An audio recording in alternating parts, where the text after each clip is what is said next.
Talk today. What's on your mind, Cayman? If you're ready to talk, we are ready to listen. Discussing current events and local news, community spotlights, hot topics, listener stories, cultural and historical discussions, environmental issues, fun and lighthearted topics, guest interviews. Cayman, basically anything you want to talk about, we are ready to listen. Here's your guest host, Charles Glidden. Coming up next, we take a look at the National Coalition for Caymanian Government first year in office. And later in the show, we hear about the Youth Asset Fair. Talk Today's next. Stay with me. Talk Today is brought to you by the Ministry of District Administration. Explore your history. Explore your land. Explore your sister islands. And Doctors Hospital. Peace of mind is important when life happens. Doctors Hospital. Always there for you. Call 949-6066. But I do have some questions. There are more questions than answers. Cayman Islands' foremost listeners participation program. Talk Today. What's on your mind, Cayman? If you're ready to talk, we are ready to listen. Discussing current events and local news, community spotlights, hot topics, listener stories, cultural and historical discussions, environmental issues, fun and lighthearted topics, guest interviews. Cayman, basically anything you want to talk about, we are ready to listen. Here's your guest host, Charles Glidden. Good afternoon and welcome to Talk Today. I'm Charles Glidden. Thank you for joining in. This afternoon, I'm going to dive straight into the deep end. It's been 1 year and 2 weeks since the National Coalition for Caymanians took office, and today we take a review of that first year.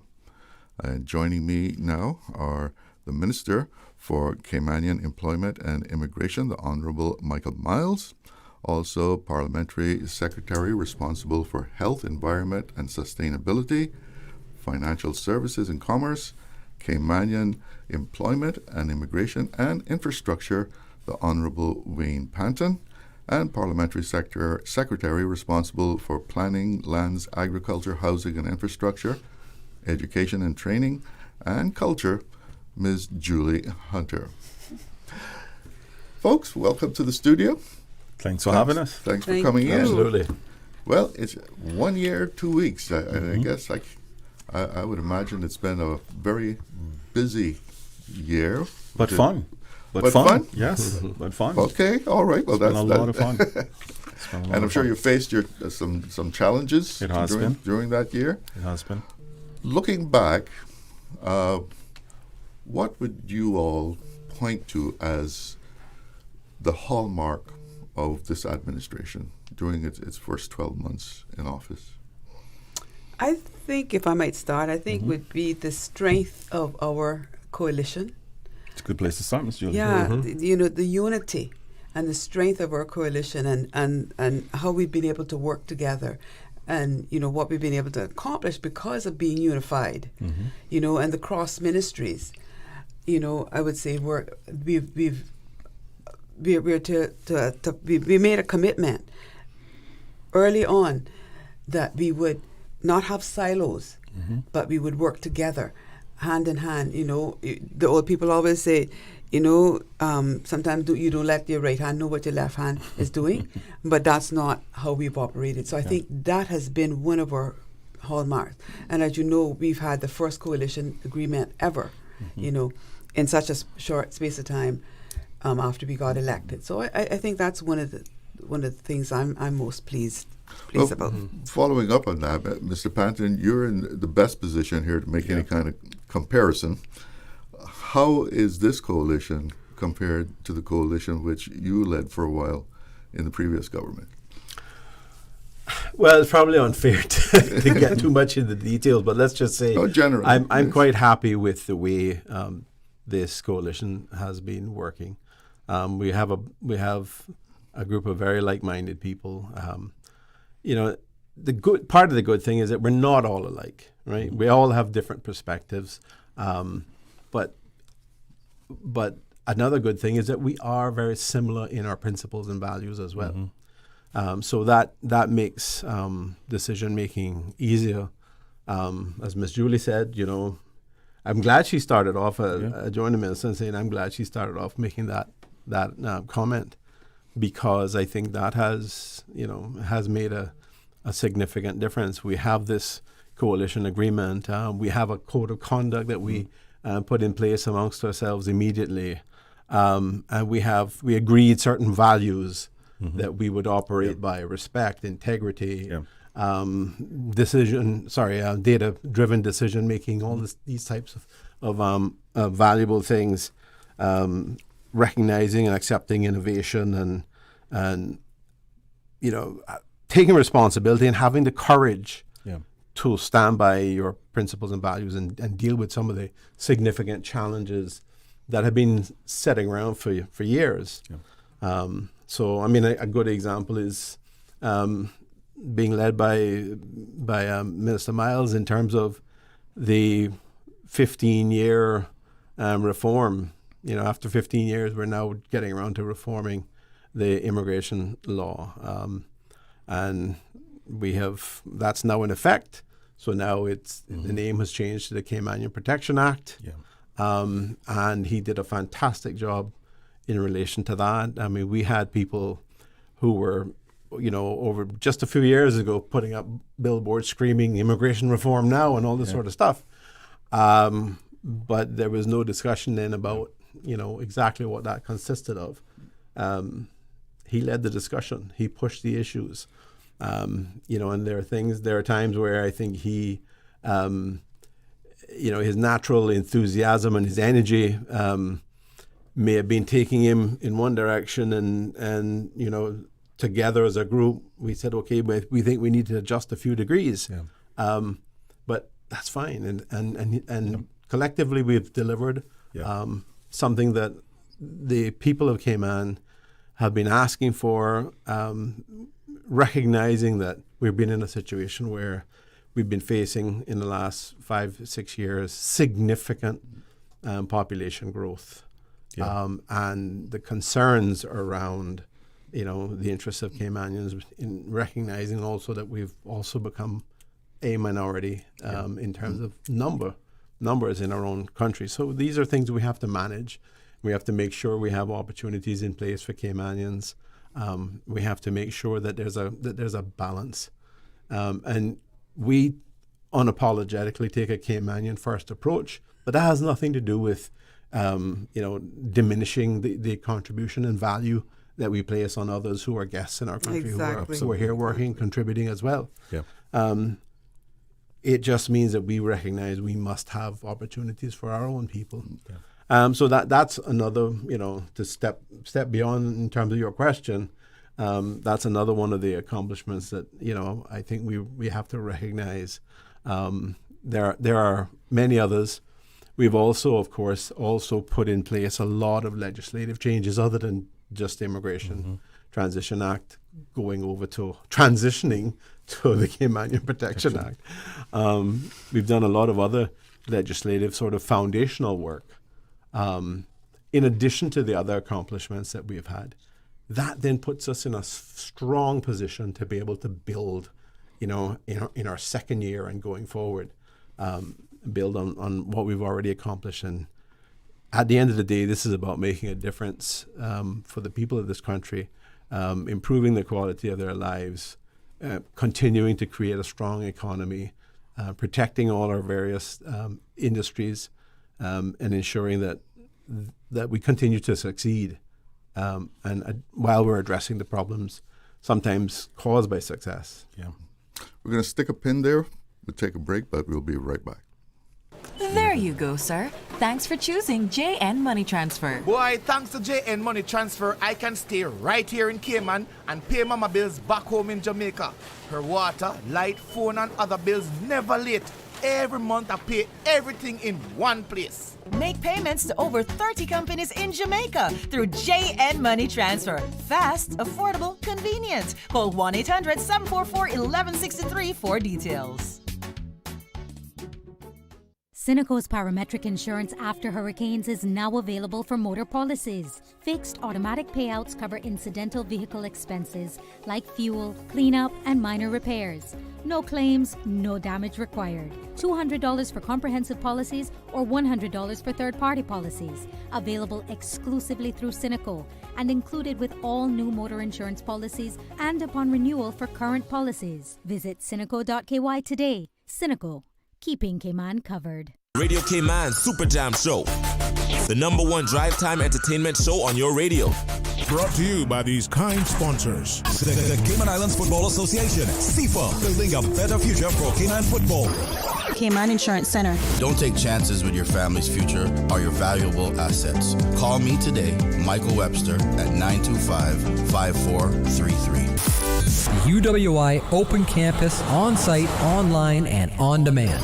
Visit open.uwi.edu. Call them today at 946-8322. And Coca-Cola, from generation to generation, still a Cayman classic. The #1 drive time entertainment show on your radio. Radio Cayman's Talk Today.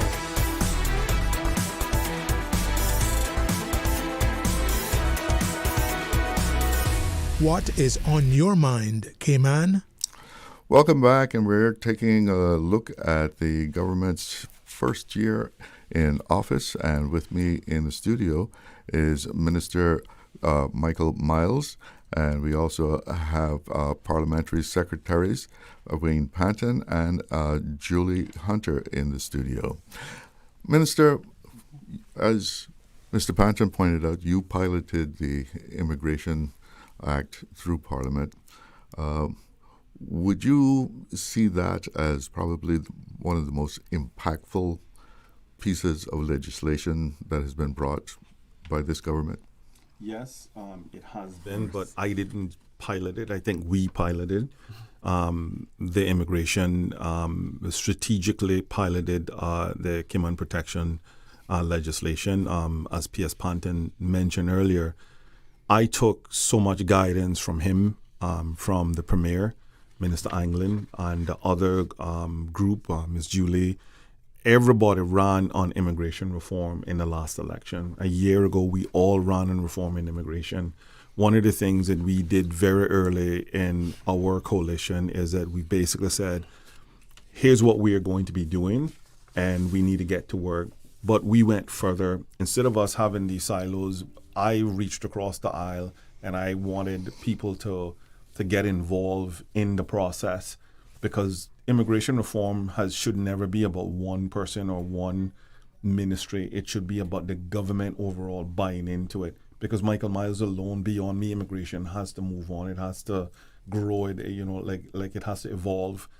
So we did something very different. We went on a fact-finding mission. We did a lot of stakeholder meetings. I spoke with any and everybody that wanted to talk to me about immigration reform.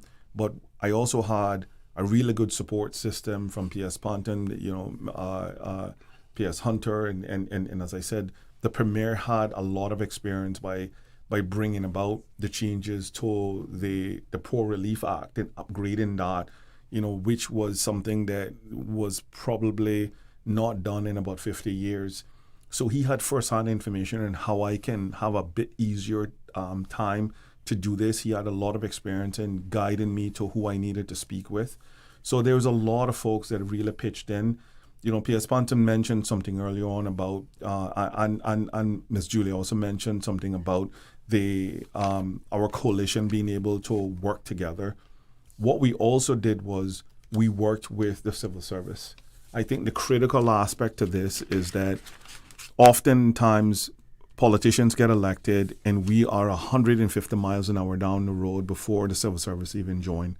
Well, we engaged them very, very early in what we wanted to do. So they were very critical stakeholders in this whole thing. I could not actually do it without the ministry team, the Department of Work team, and certainly other folks from the outside providing support, consultation, advice, meeting with me, reassuring me, giving me more information, letting me see the different ways that we can get this stuff done, and also, Chalo, making changes to it. I think quite often we get it in our mind that, that making legislation have to be just one particular way. So we go down this way, and then when we feel that we've gotten it wrong, we don't want to turn back because we don't, like, our egos didn't chip in. Well, that's not what we did. We basically said, this isn't going well. We don't want to do this. This is going to box us in. It's going to box our people in, and this is very short-sighted. We then changed, and we didn't let politics interrupt that. There were a lot of naysayers, and I get politics, and certainly I get opposition and you know, the naysayers and so forth, but we never let that, you know, sort of curtail what we were onto, and we moved forward. But immigration reform is, as P.S. Panton said, is just one of many legislative changes that we've made over the last year. And what do you all see as being the most beneficial things that Caymanians will be able to benefit from because of the Immigration Act? Employment. I believe that a major part of immigration reform, I didn't want to have conversations without us talking about Caymanian employment and Caymanian advancement. I think quite often we talk about immigration reform in a vacuum, and we only talk about it where it becomes this protectionism tool. Well, we didn't want to just talk about that aspect of it. Every time I sat down with a business owner or a corporation or anyone, I often wanted to link immigration reform to employment for Caymanians. Our responsibility is to ensure that our people are progressing. You know, I always want to make sure that our people are not just moving into entry-level positions, but our people are advancing in the top echelons of every organization that this good country has built. Every Caymanian has to be entrenched in our success. It cannot be that we're just building it for, you know, folks coming in from the outside. We have to be able to build it that every one of our children is advancing and know that there's a home here for them and that there's a job here for them. So, and you know, Miss Julie also got involved in a lot of employment opportunity. Mm-hmm.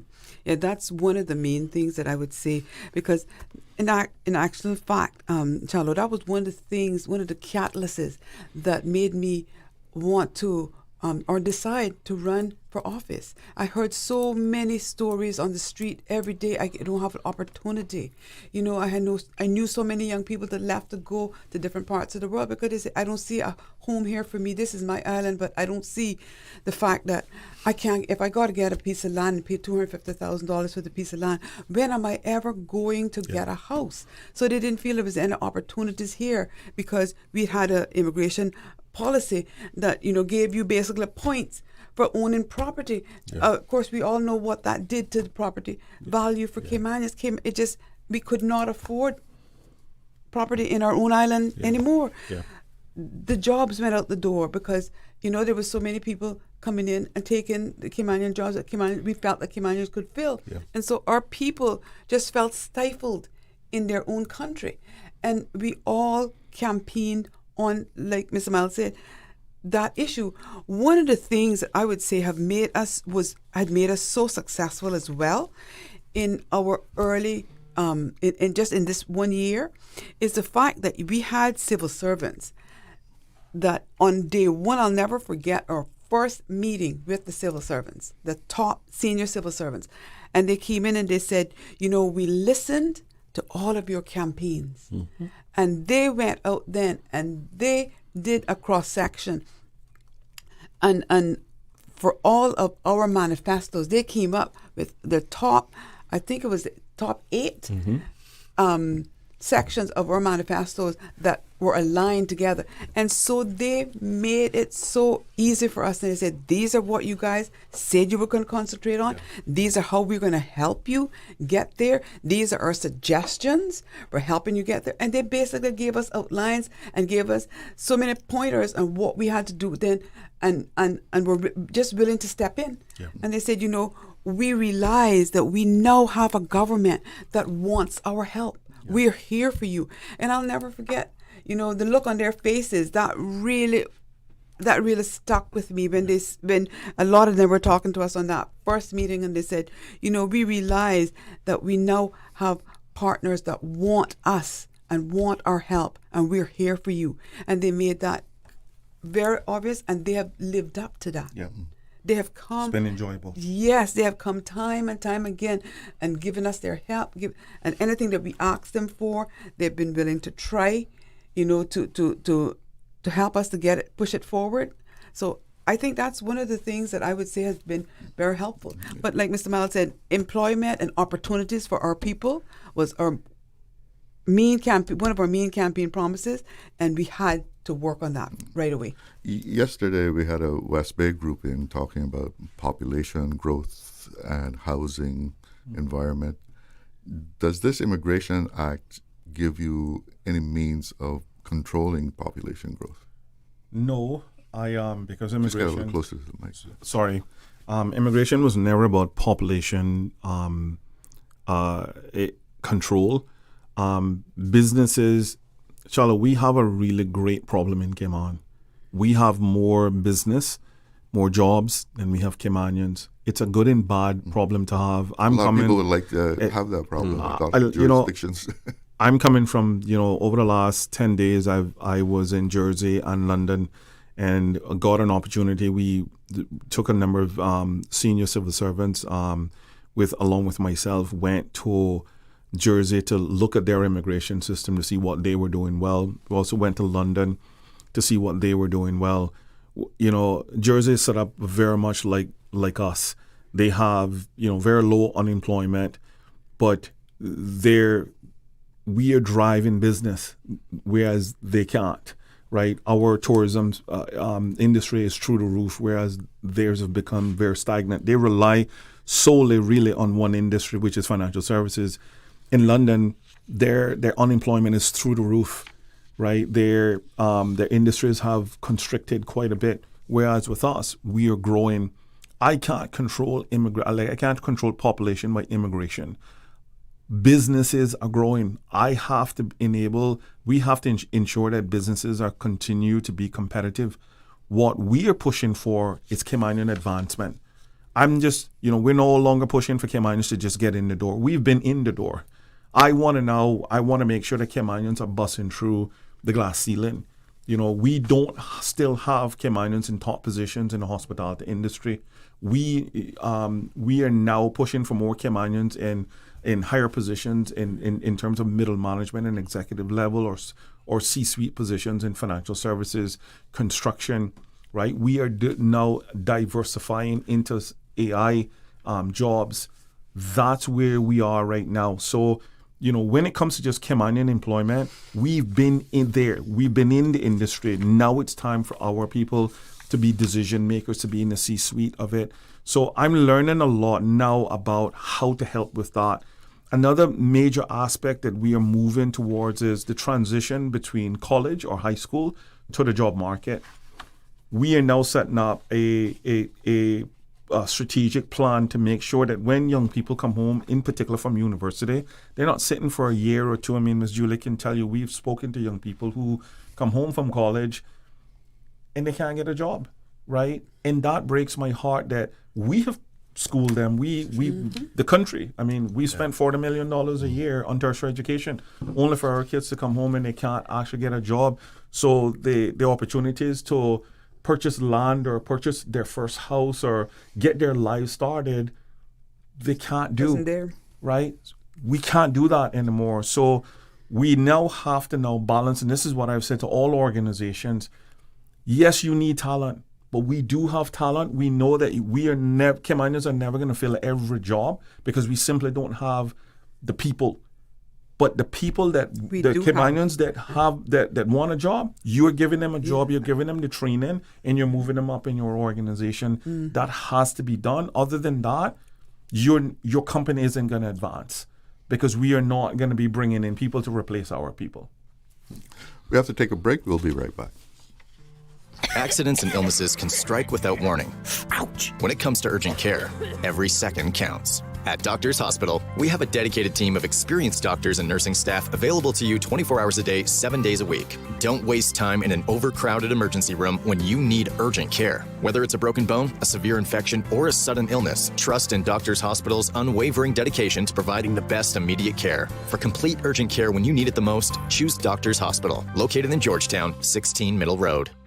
For the Health of It, heard on Wednesdays at 7 p.m. and repeated on Saturdays at 9:30 a.m. Brought to you by UHealth International, University of Miami Health System. International patients go to UHealth International for consultations with renowned physicians, advanced treatment technologies, leading-edge medical therapies, and state-of-the-art surgical procedures. Whatever your particular reason for going to UHealth International, you will receive customized medical care delivered within a compassionate, multicultural setting. The care you need when you need it. Wouldn't it have been grand if you had purchased land 30 years ago? It may not be 2020, but a perfect vision has never been more clear. Cayman Brac and Little Cayman, poised for growth with an eye on the future. Your land, your history, your future. Discover all that our sister islands have to offer. Greetings everyone and happy birthday Radio Cayman. What many may not know is my journey in media actually began at Radio Cayman. I was an intern there many moons ago. Now that experience actually led to many other doors opening. I gained valuable experience which led to me to excel locally and then abroad. So once again, happy birthday Radio Cayman. Radio Cayman's Talk Today.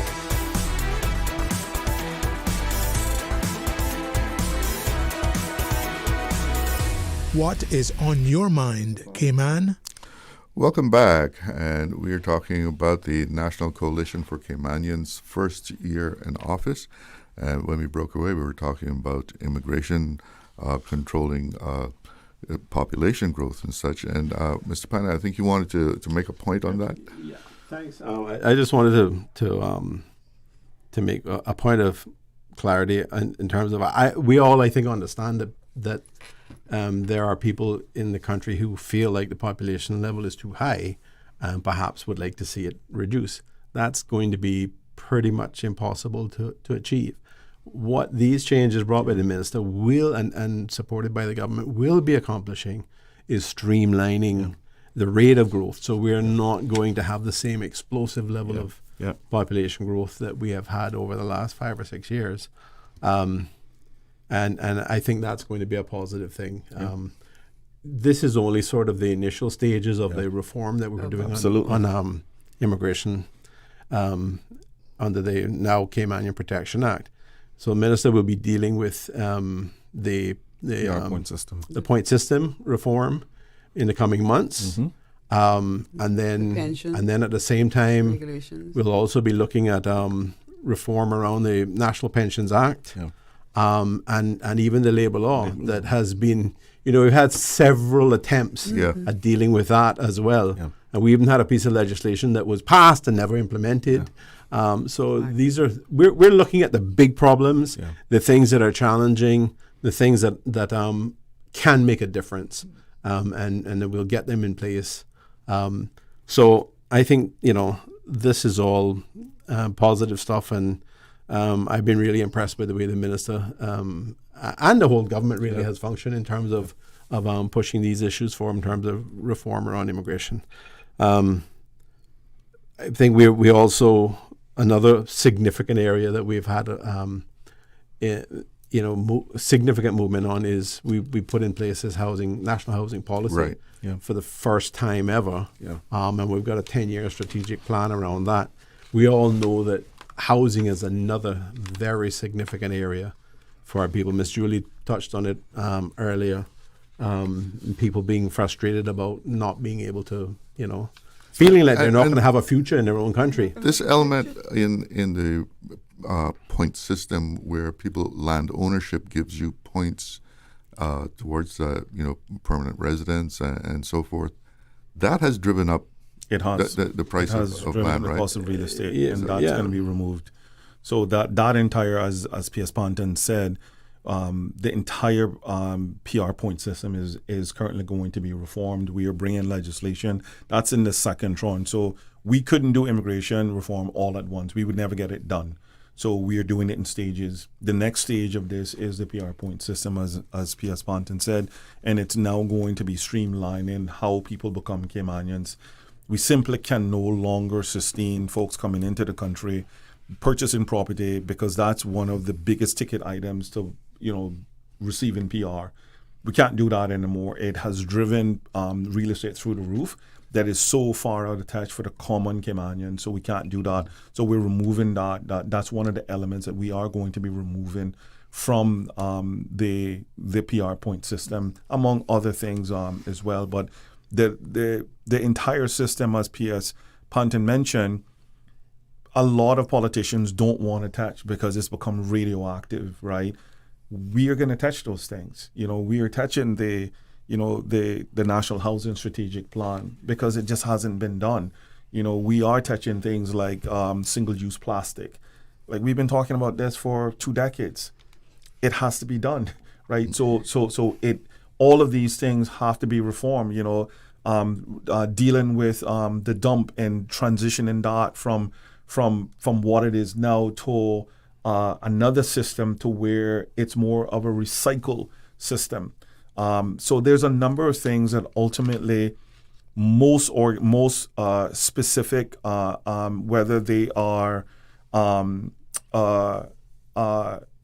organizations who've come into government, politicians or coalitions and so forth, did not want to do because it was just unpopular. Those are the things that we are actually tackling first. And Ms. Julie, you worked on this housing plan, right? Yes, I did.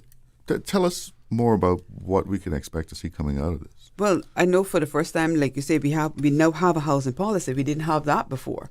Yeah. We've had to look at the fact, Chalo, that there's only a certain amount of land in Cayman. So we were going to have to go to get to a stage where we're going to have to go up with certain types of accommodations and not just expect that everybody's density. Yeah, and change the density on a lot of areas so that we can, get more people houses. Also, we have to make it easier from the standpoint that we have to give Caymanians more benefits. We have to help them with the fees. We have to make it easier. A lot of times Caymanians don't even want to think about going through the planning department, the planning process. I heard so many people come to me and say it's just so frustrating to have to wait for 2 years to get a plan approved. All of these things are going to be, we are looking at all of those. We're going through a phase where we are putting together some different government departments. We're combining, planning is one of those that we're looking at to see what kind of changes and improvements we can make there. So all in all, we're doing different aspects to try to make it easier for Caymanians to own houses. We're looking at plans from different parts of the world that have been really successful and trying to adopt some of those plans. We're also looking at changing the system for the NHDT housing, the national housing. Yep. We have 1,300 applicants on our list that we can't get to if we do even 50 houses a year. Mm-hmm. Look how long it will take us to get there. So all of that needs to be changed. How we're doing that going forward, the points that we give and how we award these contracts is changing. So different angles of the housing. The new housing policy is going to come into effect to all together bring housing and make it much more accessible. Yeah. Anything to add to that? Well, I mean, the good thing is that, we're doing a lot of this stuff just in terms of the housing policy. One of the really important things was doing a very clear-eyed assessment of what our needs are. Mm-hmm.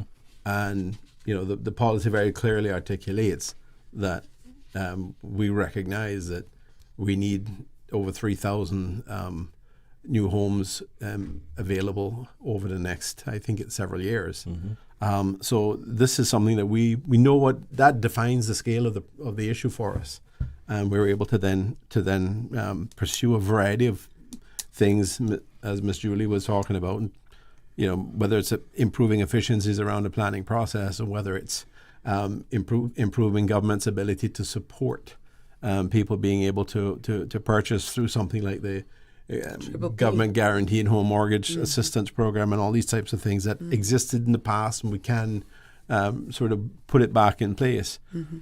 we also importantly have the flexibility to do this because we have a very strong fiscal position. You know, for this, so we for 25 we ended up at $44 million rounded up surplus, and you know that was against some pretty dire predictions prior to that. And we're just in a very strong position financially. We want to see that improve, of course. We're getting down to the end of the line. And then I was just going to say another area, obviously, is the cost of living. I was and just the current challenges that we're facing. Yes, this we is need something to address that. This is something that occupies our time almost on a daily basis. Daily. I would not Daily. almost, definitely on a daily basis. Daily basis. So I mean, one of the things we did, one of the things that we're about to roll out, which has been publicly articulated, is the reduction in fuel duties. And we've been looking at this, and I think the Minister Anglin very clearly proved that this is something we were contemplating from back in early March. Absolutely. Because this issue with the Iran war and geopolitics in general has created a energy crisis in the world, a shock that is not going to go away anytime soon, and we're concerned about making sure we minimize the impact. So we're using government's fiscal strength to, for example, fund $9 million in support over the next 4 months to help minimize the impacts on our people, whether it's fuel duty reductions or whether it's capping the amount of fuel costs that get passed through to CUC customers. Yeah. CUC, sorry, let me put it another way. The cost of electricity is one of the most significant sort of daily or monthly operating costs that families face. And the faster we can do things like transition away from fossil fuel to renewable energy, will put this country in a much, much stronger position and put families, everyday people, in a much stronger financial position. While we're doing that, though, we're going to have challenges like this. So we're using our fiscal strength to help support people in areas like this to the tune of, as I said, $9 million. Sometime, who knows, we may even have to extend that. Yeah. Can't presuppose it at this point. Let's hope things change, but we've got to be prepared. Let me squeeze in environment in the couple of minutes that we got left. The landfill fire brought that to the forefront. It is. Again. Yeah. What are we going to do? But remember that NCFC are problem solvers. We're not about kicking cans down the road. We are solving problems as we go. And we know, Charlo, that these are long-standing problems. I was looking at the newspaper just a while back, and I know everybody saw that front page where they showed you the landfill fires from 2004, I think it went back to. And so those are long-standing problems that we have inherited, but we are working on those. I mean, there's no quick fixes, but I know that Minister Cathy is working on several fronts. Yep. Like has been said, making sure that there's less waste going in there, and we're doing certain things to minimize that.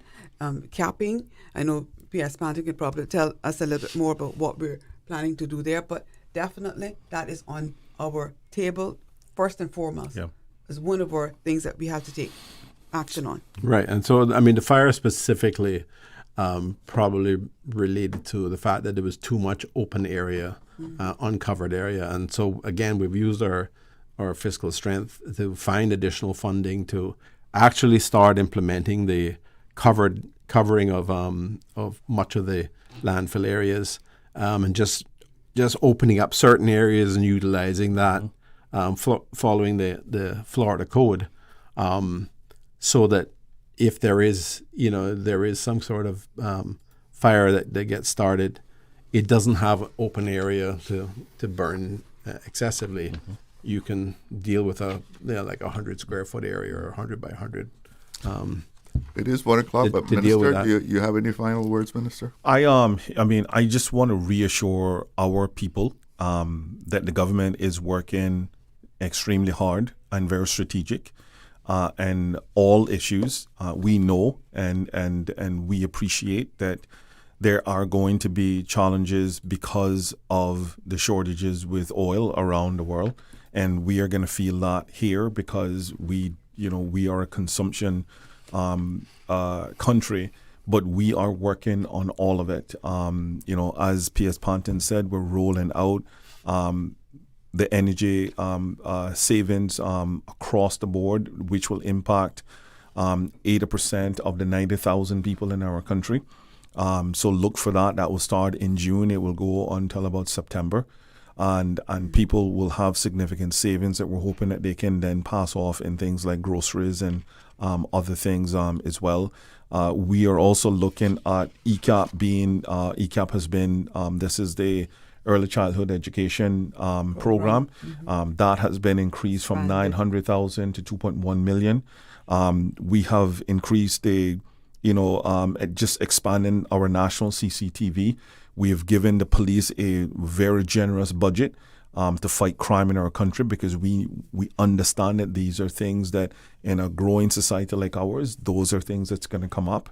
In addition to that, we are focused quite a bit on ensuring that everybody in our country has the opportunity to be successful, whether it's owning a house down the way, getting their first job, transitioning in advancing. These are things that are not going to become, these are things that are not going to just be handed over. We have to work for all of this stuff. And what we're asking for is that our communities join us in working hard towards making sure that Cayman continues to be a progressive country and that we continue to take care of our people. That's what NCFC has always been about. It's been about setting aside politics and focusing on resolving the challenges that we face as a country and ensuring that our people, for the first time, as P.S. Panton said, without apology, we are Caymanian first, right? We are Caymanian first, and we're going to take care of Caymanians to the best of our ability.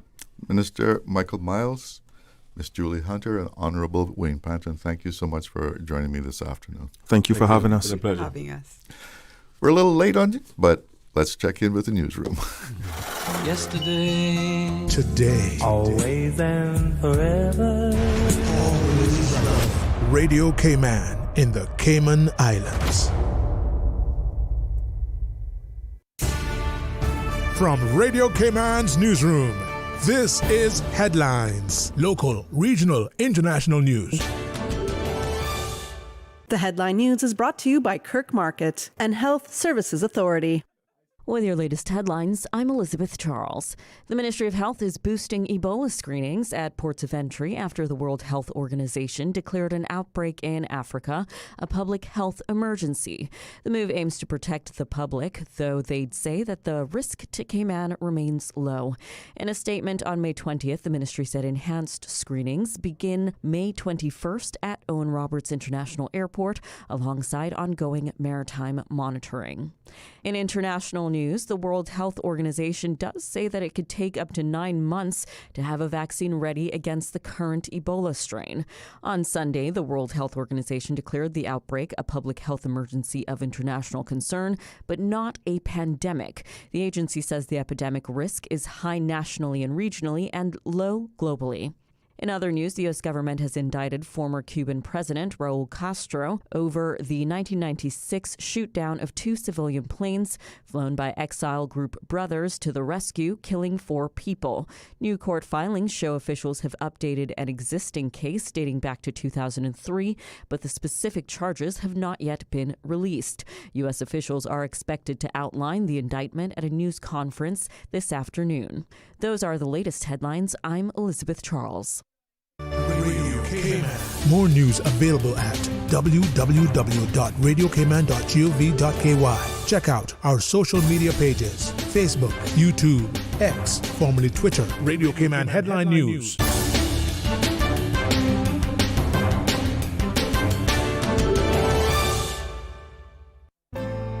Your Cayman Islands Health Services Authority has been the national healthcare provider of the Cayman Islands for many generations. We have elevated our level of care to ensure you, our patients, have the best possible experience. We offer better access to care close to home with the most locations on all 3 islands, delivering a full range of primary, secondary, tertiary, and emergency care. HSA is a JCI accredited organization, and we are committed to caring for you. Looking for fresh, healthy food that's full of flavor? Then you've got to visit Kirk Market. Our dishes are made with fresh, high-quality ingredients. Enjoy vibrant mixed greens or satisfying pasta salads. Or try one of our delicious grill options like blackened chicken, spicy beef steak, or grilled salmon. Looking for something light and flavorful? We've got sushi rolls and poke bowls prepared daily. And don't forget to explore a hot bar or Billy Fresh salad at the salad bar. Stop by Kirk Market today for breakfast, lunch, or dinner and taste the difference. Eat well, live well with Kirk Market.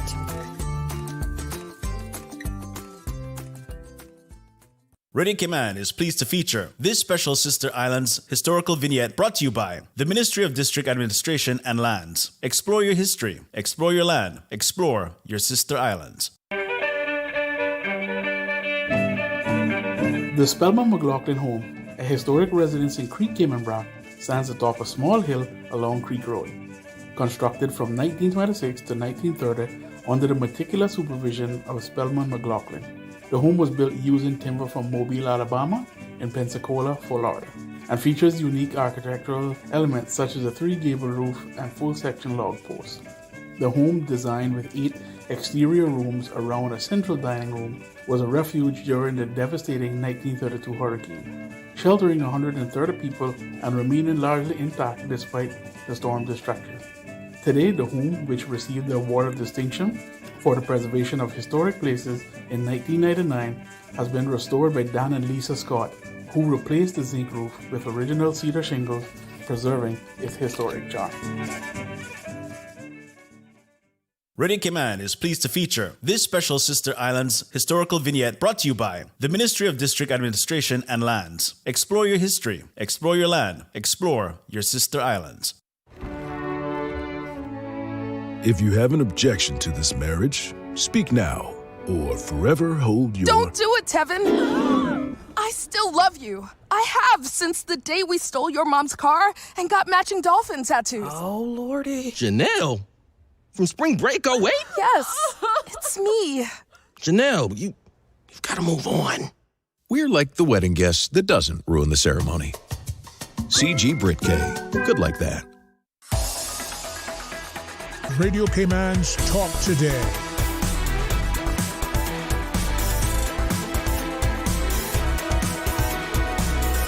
What is on your mind, Cayman? Well, welcome back, and let's take a look at the weather here. It's 89 degrees here in Georgetown. Feels like 100, and rain is in the area. Let's take a look at the forecast. And the forecast for tonight. Tonight we can expect partly cloudy skies with a 30% chance of showers. Temperatures will fall to the low 80s. Winds will be easterly at 5 to 10 knots. Seas will be slight to moderate with wave heights of 2 to 4 feet. And sunset is at 6:54. Well, in this segment, we're going to be hearing about the Youth Asset Fair, which is being brought to you by the Youth Development Consortium, which is celebrating its 20th anniversary. And joining me in the studio now is Sylvia Wilkes and also Casey Jackson and Jaron Reynolds. Folks, good afternoon. Welcome to the show. Good afternoon. Good afternoon. Thank you. So, Ms. Wilkes, bring us up to speed on just what the Youth Development Consortium is all about. So there are 40 things that help our young people to succeed. 20 of them are external, meaning support from family, the community, and schools. And then 20 of them are internal, commitment to learning, positive values, social competencies. So the consortium promotes these assets. They're called developmental assets So we promote these assets. So every January we have Support Our Youth Month, and we do different events and activities that supports the cause of the organization. But last year, May, because election was around April, in April, we decided to do the Celebrate Our Youth Day in May. So that's a time when we have, every 4 years, we have the newly elected officials sign the Supporting Cayman Youth Proclamation to get others to promote the developmental assets, because the more assets young people have, the more they would succeed and less likely to gravitate towards drugs and violence and all manner of evil, I guess you could say. So that's basically what we do. So these two young people here are new board members? Yes, sir.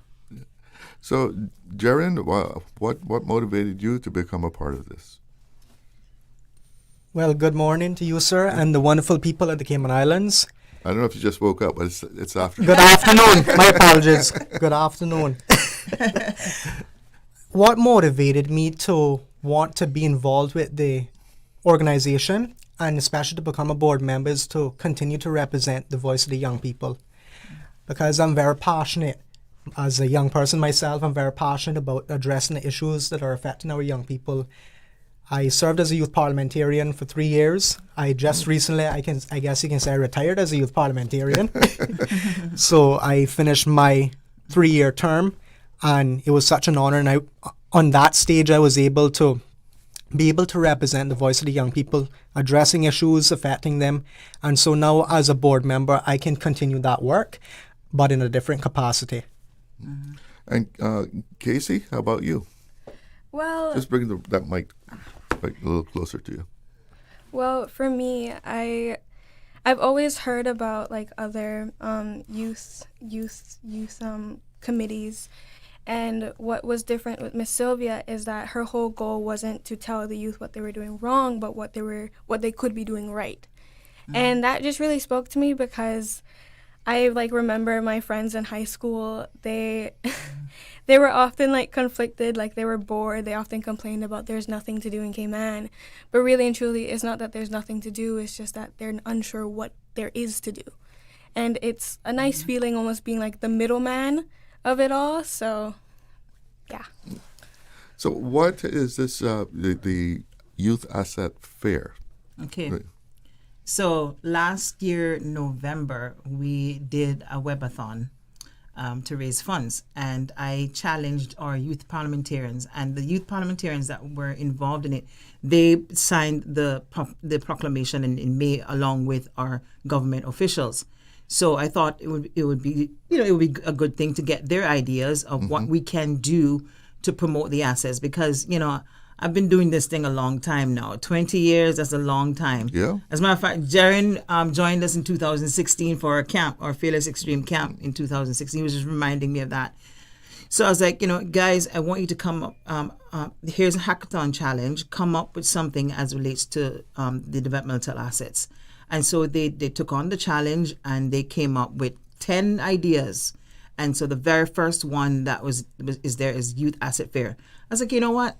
My Celebrate Our Youth Day idea kind of old, so let's bring in the new idea of the Youth Asset Fair. So the board decided, okay, let's out with the old for the 20 years and in with the new. So Jaren could tell you more about it, because it was their idea. Well, when is this going to be? This is going to be Saturday, May 30th. Yes. 9 o'clock in the morning to 3 p.m. Just stay close to the mic. 9 o'clock in the morning to 3 p.m. Yeah. Yes. So what is going to be going on at the Youth Asset Fair? So we're going to have an opening ceremony. Her Excellency will be there to give opening remarks. Minister Isaac Rankin will also be there to give a minister's address. We're going to have... there's going to be a fashion show. So after the opening ceremony, there's going to be a fashion show showcasing the assets more than the fashion. And then there's going to be youth performances. There's going to be booths. There's different organizations that we're featuring for the asset that they mostly work on.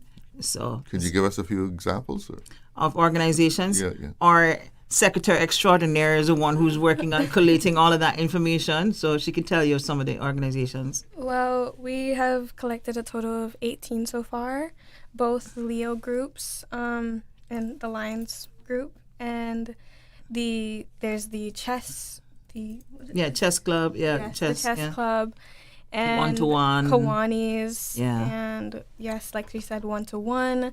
There's also a lot of like ministerial groups, and there's just so much. There's just so much different options. So, Jaron, what do you hope to see come out of this?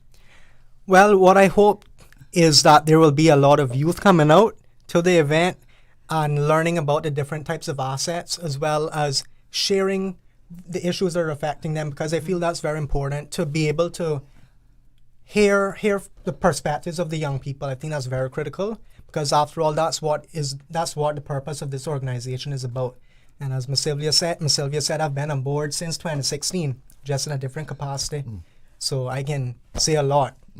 You said that they come and learn about the different assets. What are some of those assets you want them to learn about? So some of the assets there, like such as Voices of Youth documentary, that's showing like sharing authentic youth stories, sharing the different perspectives of young people about their different backgrounds. I feel that's very important. That's one of them that I can name. So that's youth as resources, because youth, empowerment, that falls under empowerment. And that's one of the reasons why with DCFS doing Child Month now, Hear Me, See Me, it is very important for us to hear our young people. And so I'm hearing them, and I'm doing what they tell me to do, basically. One of the assets under support is positive family communication, being able to talk to your family members about any issue. There is parent involvement in school, and there is under external assets. There's also youth programs, youth activities. Constructive use of time is an interesting set of assets, and we're wanting to encourage that more, because there's a lot of young people who are not involved in pro-social activities, and the criminality report, which is quite old now, have flagged that a lot of our young people that are not doing so well are not involved in these activities. So we've been communicating with schools, primary, high, both private and public schools, to bring their young people, as well as the youth organizations that we're liaising with. So we're looking forward to it.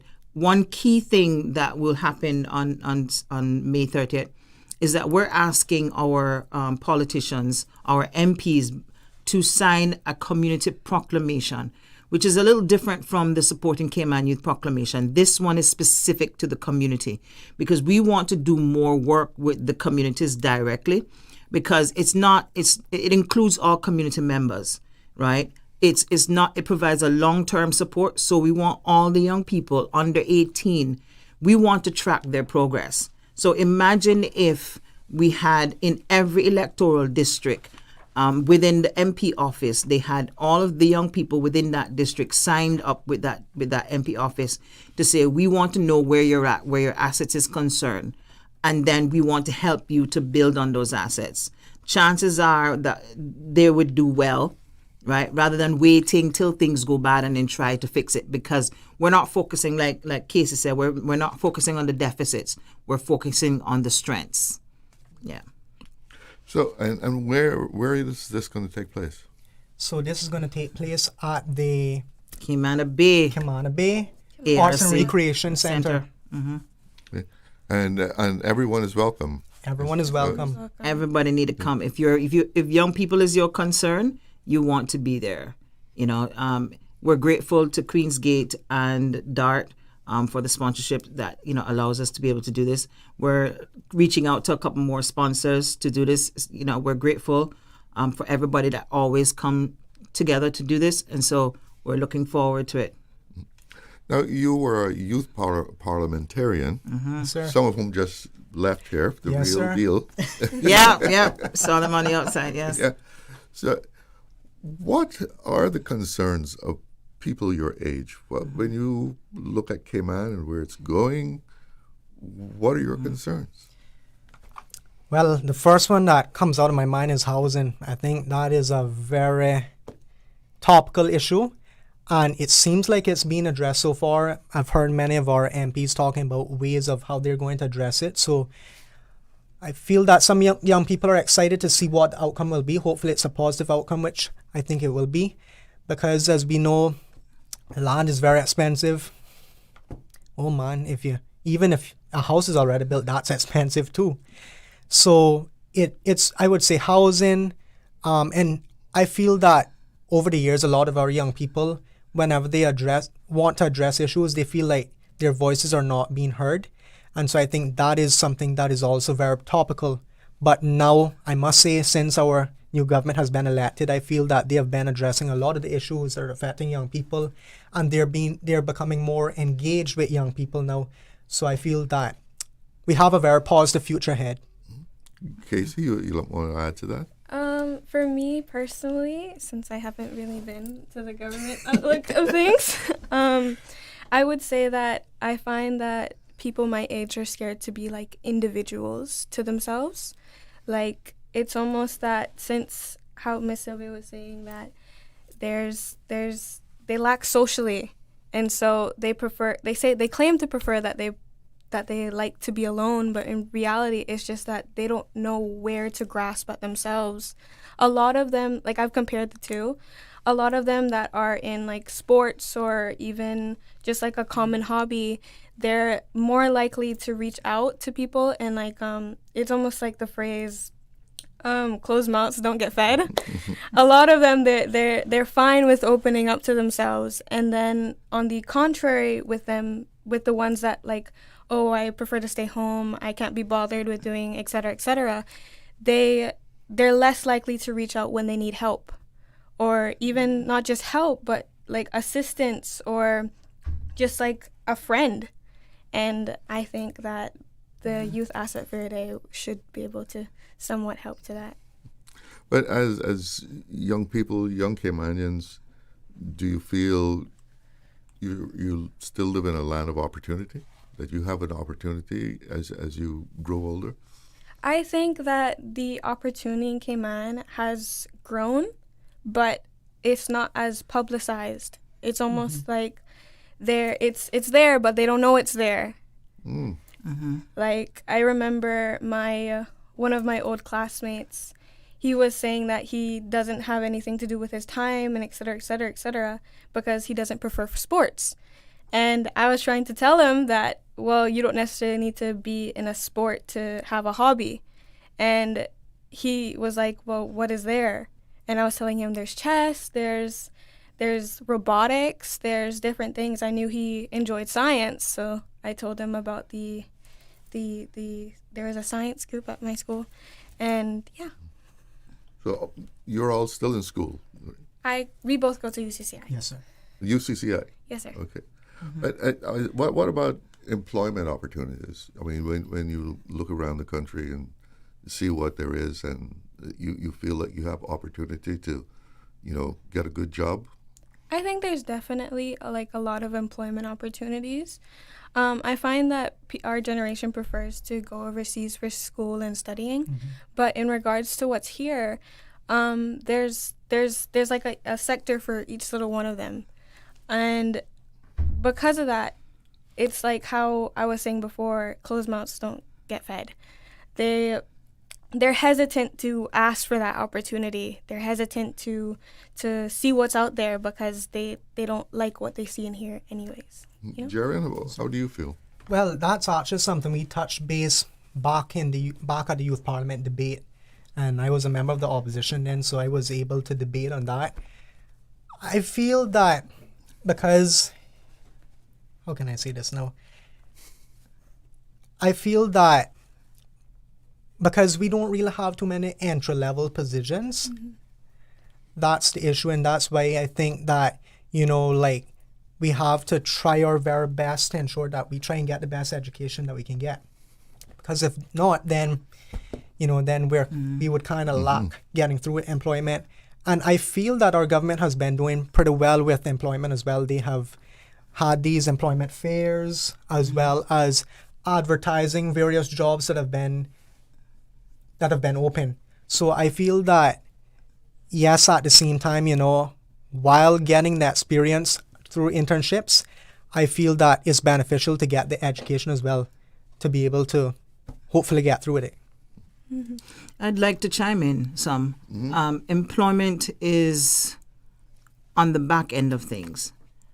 The developmental assets, utilizing these tools earlier, like Casey alluded to, helps our young people to learn skills and develop skills that they can use when they get older. So these persons who tend to be at home and don't go out, they're not involved. It's very difficult for them, even though they go to school. It's very, very difficult for them to network, to go to sometimes even the fairs. What we find a lot of times, a lot of local people don't come to activities such as this in our communities. Like, for example, if I was an MP and this was happening, I would make sure I bus my people to the event if transportation is an issue. Because as a member of parliament, I want to make sure that I'm not just providing the immediate services that my people need, but the long-term, the services that they need to be able to take care of themselves. So as where employment is concerned, there's opportunities there, but our young people are lacking the skills to be able to take advantage of those opportunities. And that's where your focus is then. Yes, sir. To develop those skills. But talk us through a little bit about the main skills that you try and develop in young people. Okay, so our Fearless Extreme Leadership and Prevention Camp is one of those areas. So over the years, persons who go through our summer camp program is a two-week program. They have an opportunity to be leaders, right? So it's experiential. So we teach leadership skills, and it's experiential as well. And it is in a setting where most of the kids are local children anyhow, so there's some familiarity, but there's also kids who come here from overseas that attend the camp as well. The important thing is to help our young people to learn how to lead as servants, meaning I'm learning how to empower my peers, how to work with other individuals that they would need in the workplace later on.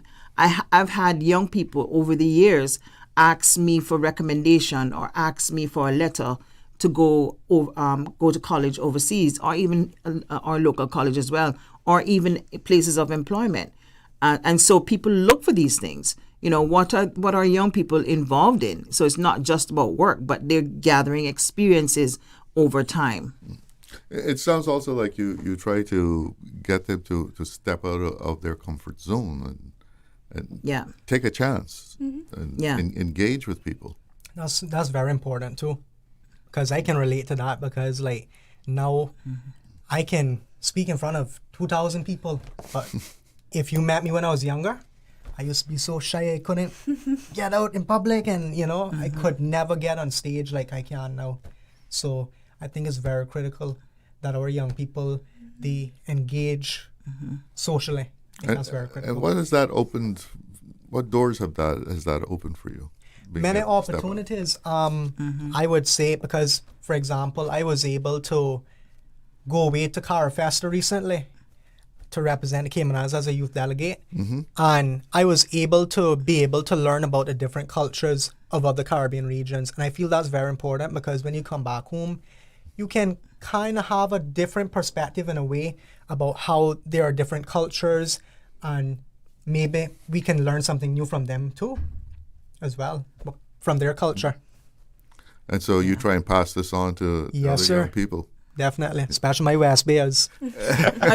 Talk about West Bayers, I want to emphasize the fact that of the 19 electoral districts that have said yes to the community proclamation, West Bay South, West Bay West, Miss Julie was just here, and West Bay Central have been the 3 out of the 19 electoral districts that we've reached out to over a month now that has said, yes, we'll send a representative. I know some persons are traveling and have clashing events, but we're saying, MP, you don't necessarily have to come, but somebody from your office or a representative or an advocate for your young people in your electoral district, we want them there on Saturday, May 30th. because it speaks language. How important is it to see the government, support this? It is critical because we're not talking about the issues.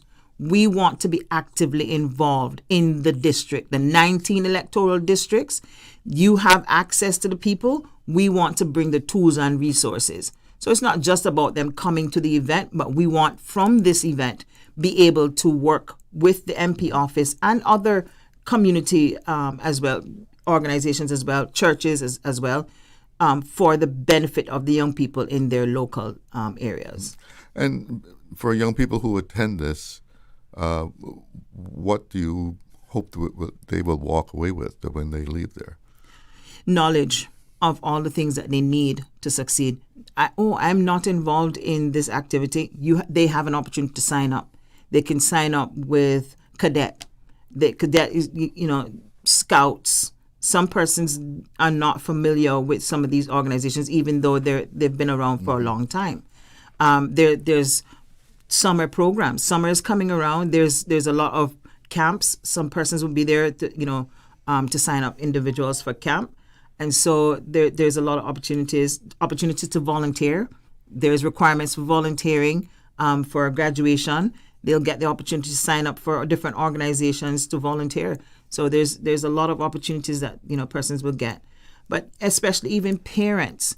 Some parents are baffled. What can I do with my young person? Just looking at the list of assets, my child needs to be involved in this. My child needs more of this. My child needs to be involved more where school is concerned. I need to be involved more at my child's school because parent involvement in school does help with the success of my child. So it does give people an opportunity to see that we're a village raising our children. All of us is important.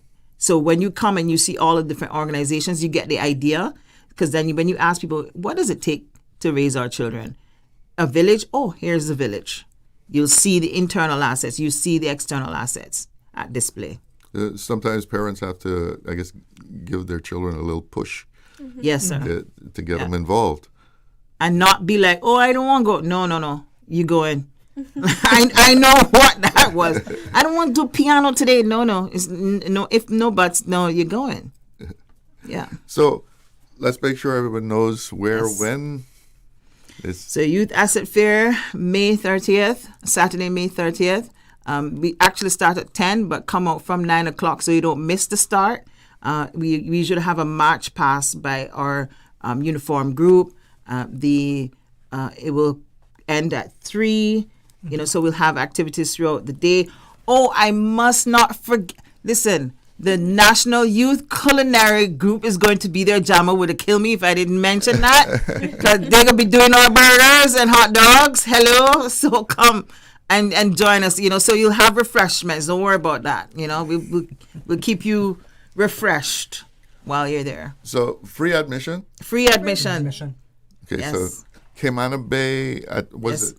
Arts and Recreation Center. Mm-hmm. Okay, that's what they call it, the ARC? Is that? Yeah, that's what they call it, ARC. Yeah, the same ARC. place, right? Yes. All right, so on the 30th of May, make sure you be there at the ARC at Caymanian Bay. Thank you all for joining me this afternoon. And congratulations to these young people for the fine work that they're doing and your good work that you've been doing for so many years. I'm passing it on. This is my succession plan, in fruition. Yes. So tell me, is your board made up of young people?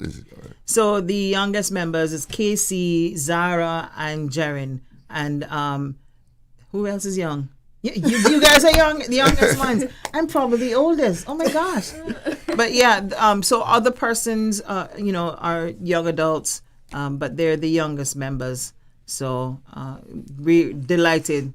Casey is secretary extraordinaire. She keeps us organized, keeps everything together.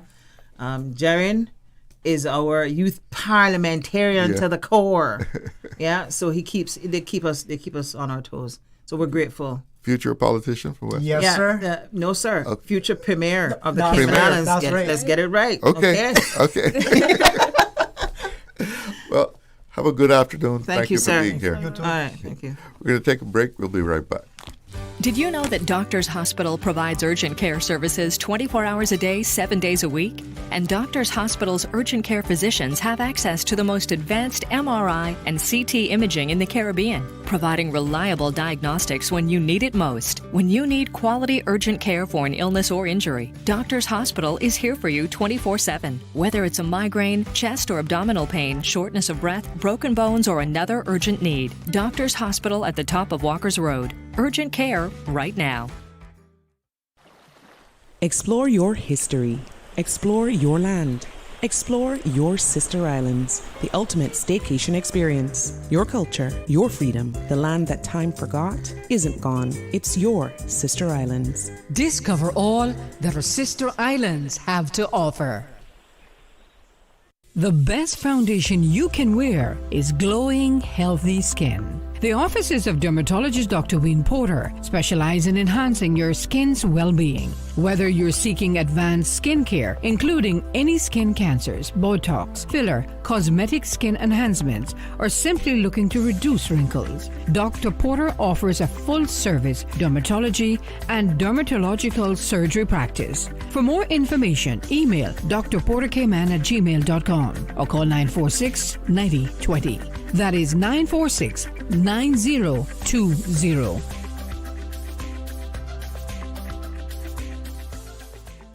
Cayman Art Week is back and bigger than ever, with art on show at over 50 venues across all 3 islands from Tuesday the 26th to Sunday the 31st of May. From one-off pop-ups and creative collaborations to open studios and late-night gallery hours, all events are free and there's art on sale for every budget. Join a guided bus tour or visit at your own pace. You'll find everything you need to know at CaymanArtWeek.com. Radio Cayman's Talk Today.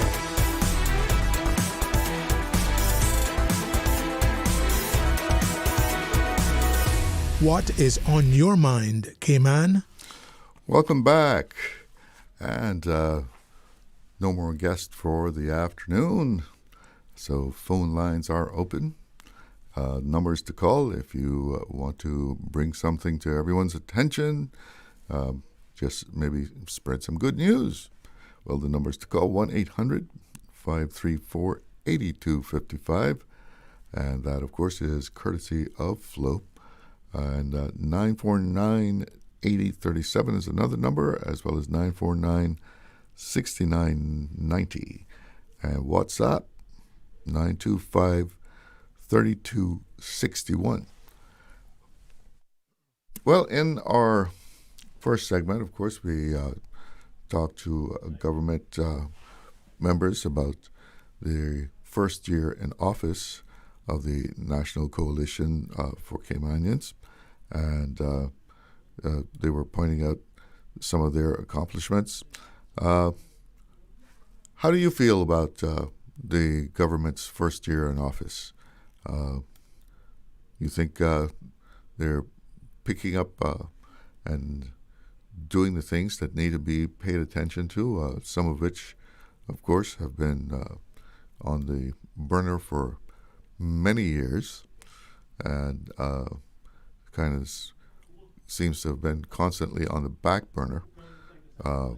Things got brought up, debated, as I think Mr. Panton pointed out. It was even one time there was legislation passed, but then kind of ignored after that, and never really put in to force. How has the government been doing in your estimation? And people, of course, judge how things are going as far as government by how they are affected, right? It's what's that old song? What have you done for me lately? A lot of people, that's how they take a government, as far as whether they're doing good or not, are the things that a government puts in play, legislation that is passed. Is it doing anything for the common person? people can talk about all sorts of high-level things, policy on this and that, but how does the working person, those people that get up every morning, go to work, do what they have to do, raise a family, and trying to keep food on the table, a roof over their head, how is what the government is doing make your daily efforts to accomplish those things any easier? Do the actions of a government make it any harder to put food on the table, keep a roof over your head? And we, discussed that. Cost of living, of course, is on everyone's mind. And in the interview with the Honorable Michael Myles, Ms. Julie Hunter, and the Honorable Wayne Panton, they say the cost of living is on their agenda every day. And, it's good to hear them say that they are aware of that. And, with the forecast for higher fuel prices, which we in Cayman just have to more or less take, the government did do something by, waiving the import duty on fuel for, 4 months? And that is certainly going to have an impact because no one knows how high the actual cost of oil is going to be between now and September. The situation in the Middle East is hopeful one day, and the next day those hopes are dashed. It's really unpredictable because of the situation with Iran, the U.S., Israel. Sometimes you think, well, it looks like it's going to figure itself out, and perhaps those tankers will start to be able to sail through the Strait of Hormuz as they had been. But then again, 24, 48 hours later, somebody says something, somebody puts a new proposal on the table that makes things look like, this thing is not going to resolve for right now. This is going to be stretched out longer, and the price of oil goes up. And, even if it is resolved, it's said by those people who know about these things that, it's not going to be like, turning on a tap. You go turn on a tap and the water flows. It's not going to be like that. It's going to take a little while to get things back on track as far as the oil supply. So the price of oil, unpredictable, and that was a good move on the part of the government to waive the import duty on fuel. And during the interview, it was said that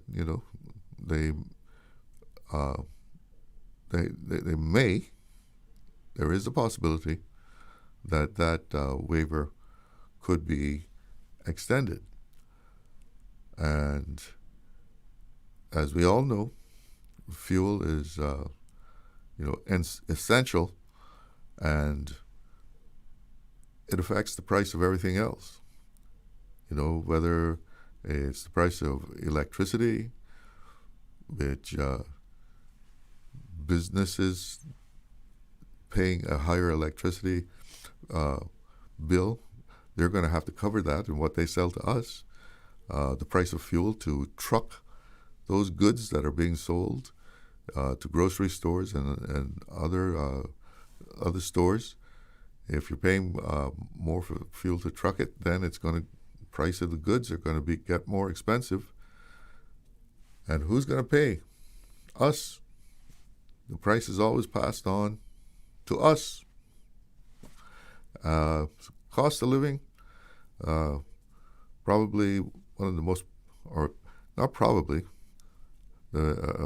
is a pressing need and issue here in Cayman right now.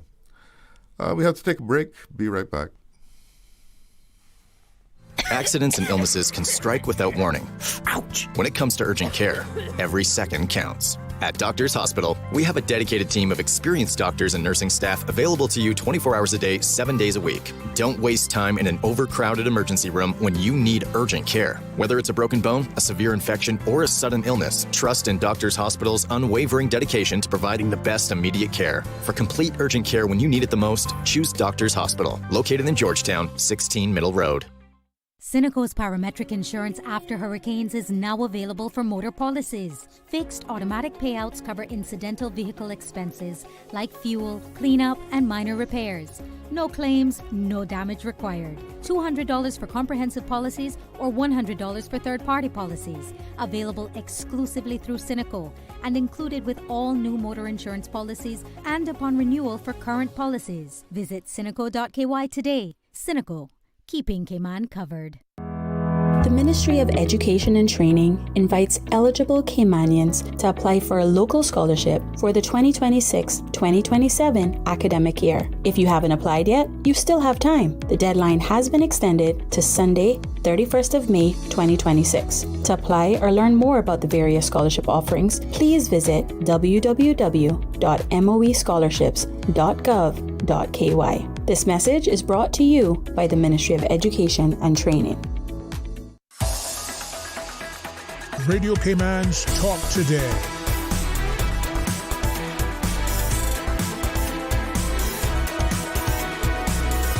What is on your mind, Cayman? Yes, that's what I want to know. What's on your mind? Give me a call. We can talk about just about anything.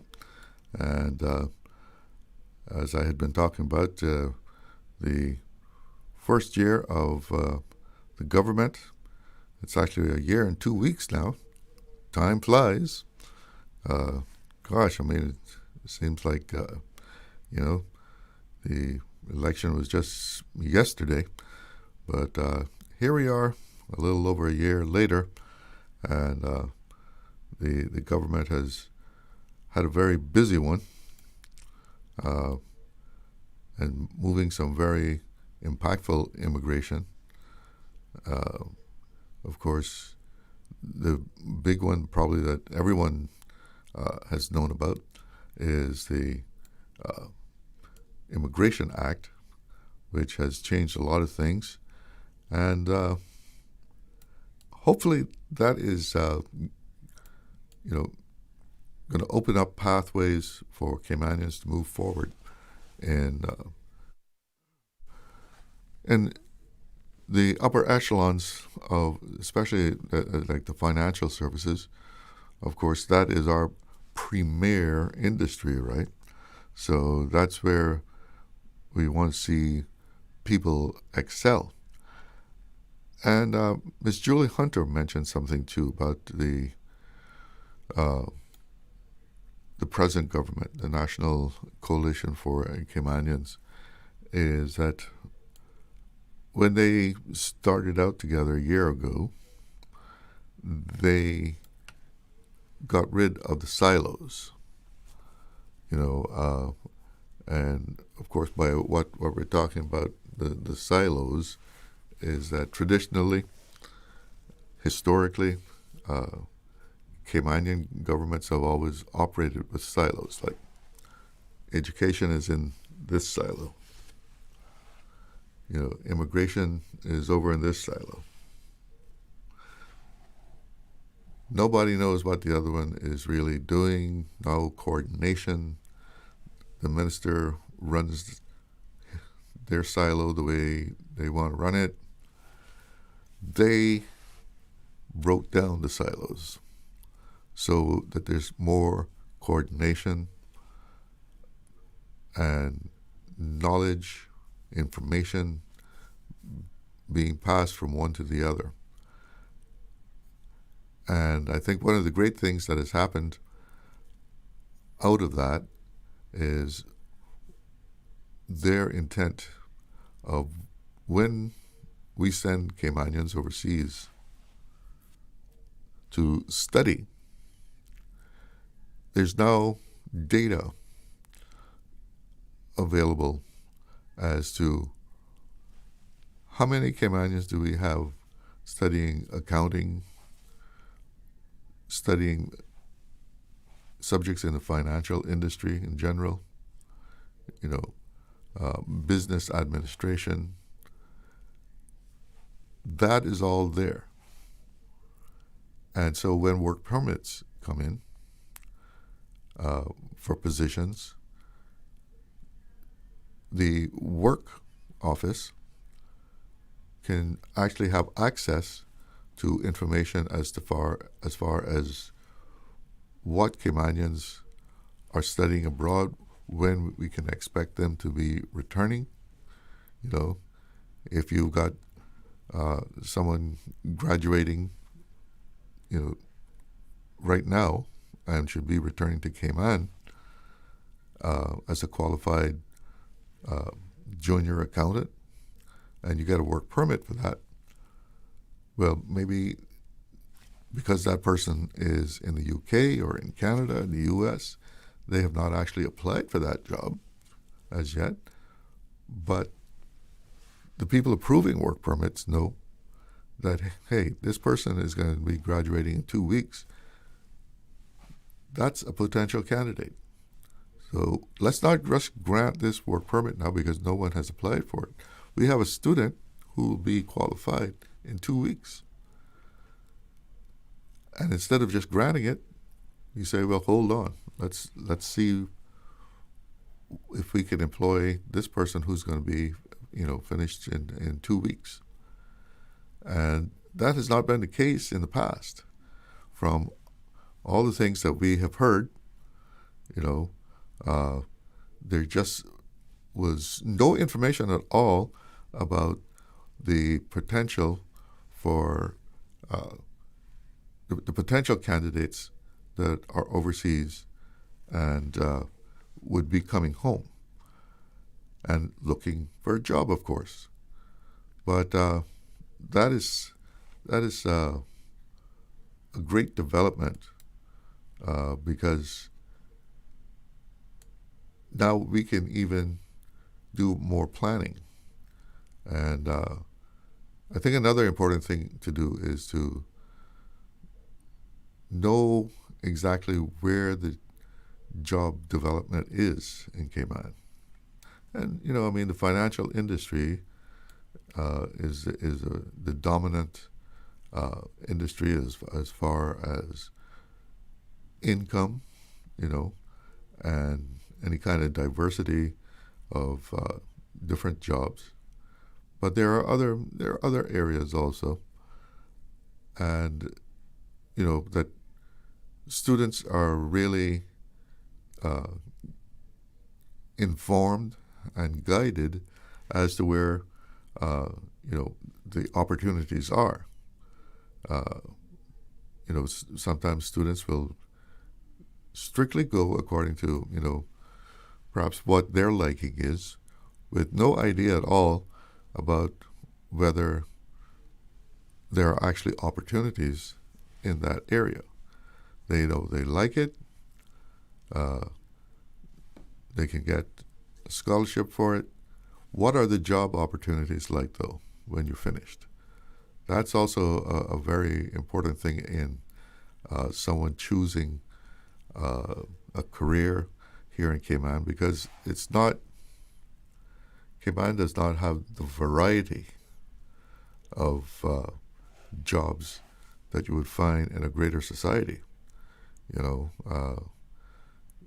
a place like the U.S. or the U.K., there is so many different choices of what kind of career that you would like to take.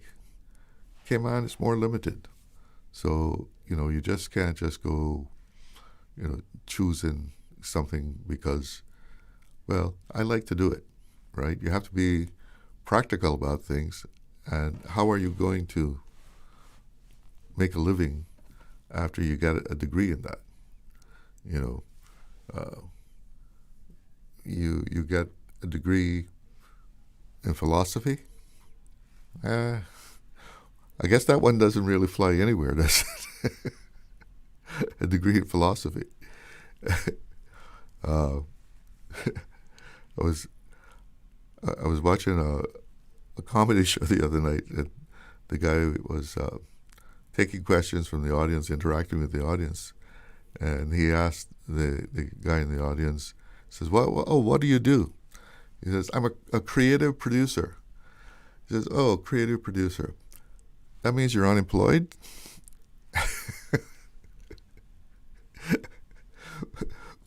And actually the answer was yes. So what we're sending young people away to study is as important as being able to give them that education. And the young man that was just on here, Jaron Reynolds, he's in school, and he made the point that in order to progress, you need to get the education, and that is so true. If you don't educate yourself, whether that's a bachelor's degree or a certificate in auto mechanics, you're not going to go far. Interesting stat that came out of my discussion with the Economics and Statistics Office economists. They pointed out that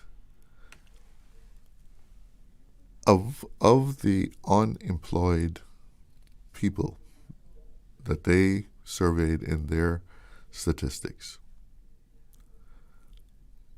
over 70% of the people, the only kind of education they had was a high school education. No further training, no further education. That's very telling, because if you're going to go to high school, you come out, and you don't go any further, you don't got a trade, and trades are in demand. There's good money in trades.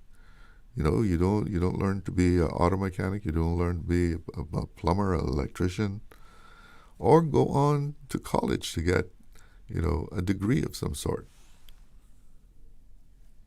You're not going to be very employable. Or if you are employed with just a high school, it's most likely it's going to be at the very lower level. I'm sure there are some opportunities out there for people who may only have finished high school but have some smarts about them, that they can get an entry level, get their foot in the door in an organization, and perhaps work their way up. But generally speaking, you got to get something beyond education, beyond high school, in order to really make any progress as far as a career. And even if you get a job, if you're lucky enough to get a job, to be able to climb the ladder in an organization that you manage to get into without that high school education, you got to take further training. Some people discount training or education, but that's a mistake. And there are opportunities out there. We hear the cry for trade schools and so on. But, right now you can get training in a number of trades right at UCCI. It's 2 o'clock. Let's check in with the newsroom. I'll be back later. We are Radio Cayman, covering Cayman Brac, Little Cayman, and Grand Cayman.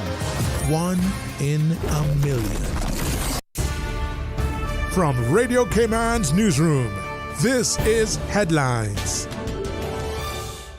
The headline news is brought to you by Kirk Market.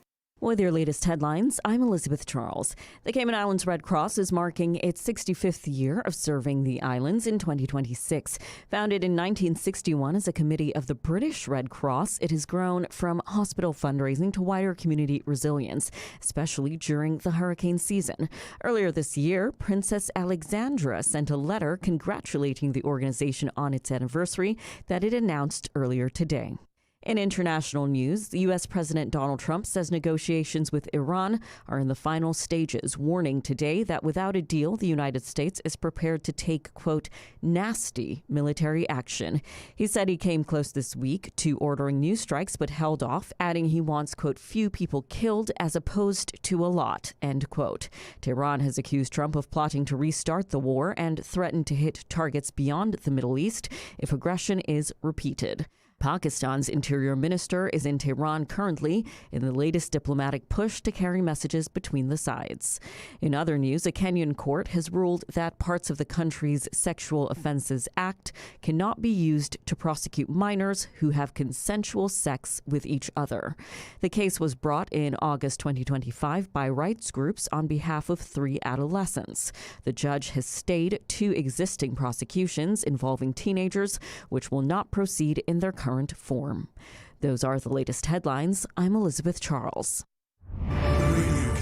www.radiocayman.gov.ky. Check out our social media pages: Facebook, YouTube, X, formerly Twitter, Radio Cayman Headline News.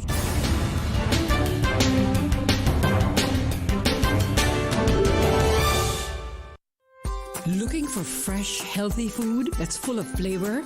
Then you've got to visit Kirk Market. Our dishes are made with fresh, high-quality ingredients. Enjoy vibrant mixed greens or satisfying pasta salads. Or try one of our delicious grill options like blackened chicken, spicy beef steak, or grilled salmon. Looking for something light and flavorful? We've got sushi rolls and poke bowls prepared daily. And don't forget to explore a hot bar or Billy Fresh salad at the salad bar. Stop by Kirk Market today for breakfast, lunch, or dinner and taste the difference. Eat well, live well with Kirk Market.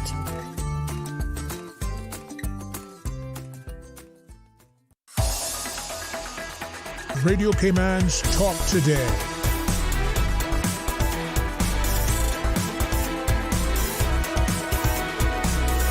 What is on your mind, Cayman?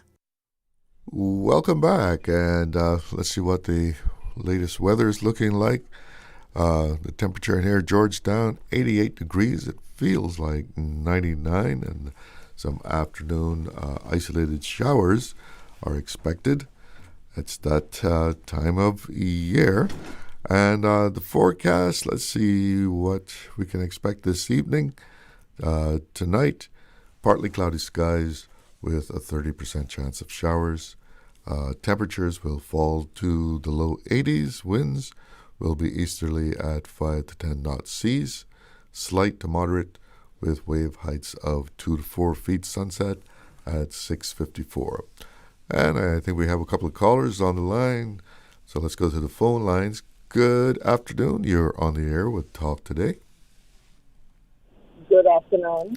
Hi there. How are you? I'm kind of okay, but not fully okay. But I'm thankful. Well, I hope you get fully okay very soon. I hope so too, believe me. Because pain is not something good, you know. Mm-hmm. And when you got to, live through it to a degree, it's something that, I'm not going to try to explain it. Just one of those things. Yes. I said to you a couple of weeks ago that we're going to have 3 hotels opening before the year is out. So we got one look to be officially open, the one there on Goen Avenue. Right, the GT. Yeah, GT, that's open.